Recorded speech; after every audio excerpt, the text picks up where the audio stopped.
Welcome back to the Living in Naples channel. I'm James Headley. Have you seen or heard about the National Association of Realtors' recent statement allowing sellers to delay the broadest marketing of their homes? Or perhaps you've heard about the resulting skirmishes involving the Compass brokerage vis-a-vis NAR as well as EXP, another of the online cloud-based brokerages. While some of this is very much inside baseball, I do think it is worth it for both prospective sellers who are most directly impacted, as well as for buyers to understand just what is happening and what the options and impacts might be when selling or buying a home in Southwest Florida going forward. Before breaking down just what is happening with this latest NAR review of the Clear Cooperation Policy, let me thank you as always for sharing this channel with folks that may be interested, as well as for liking and subscribing.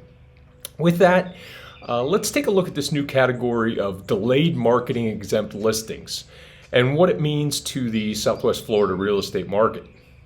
First off, what exactly does the National Association of Realtors directive on multiple listing options for sellers say? NAR is now allowing sellers via their listing agents to delay the syndication of their listing beyond the local MLS for a period of time that will be defined by our local board of realtors. In essence, this means that while local agents who subscribe to the MLS will see the property listing, aggregator sites such as Zillow, Realtor.com, and the like will not have access to the listing for however long that time period of delay is ultimately defined by the board of realtors. Okay, now that we have the basic mechanics of this laid out, let's look at what this means for sellers and buyers. From my perspective, I do not see any value in advising a seller to go this new route, just as I've spoken about elsewhere with respect to office exclusive listings that are not even allowed to be marketed via the local MLS, and which will still exist as a category of listing after this change. There are so few instances where it is going to be beneficial to a seller to block prospective buyers from being able to consider purchasing the seller's property.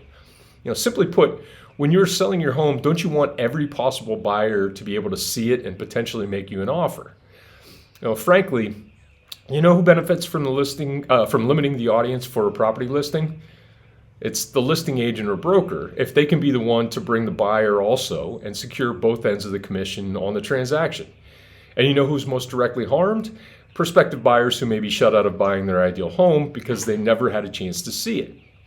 While I'm not the biggest fan generally of those syndication sites out there, like the Zillows and Homes.coms of the world, they do serve a purpose in helping to broadcast listings to audiences that might not otherwise see them.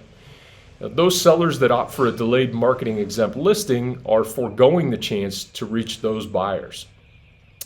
Of course, if you're one of those prospective buyers out there scrolling these syndication sites and or getting property alerts from them regularly, there is a simple way to ensure you don't miss out on your dream home in Naples or Marco. If you aren't already in touch with me and receiving my curated updates on the housing market tailored to exactly your wish list criteria, let this be the tipping point for you to touch base with me soon. Remember, this new category of listing isn't going to show up on your Zillow feed anymore, but it is going to be in my MLS where I can alert you to this buying opportunity. Let me do the work for you and keep you in the know. I hope this information was helpful in clearing up this latest direction of NAR policy. Please contact me anytime with questions or to discuss your real estate circumstances, whether as a buyer or a seller.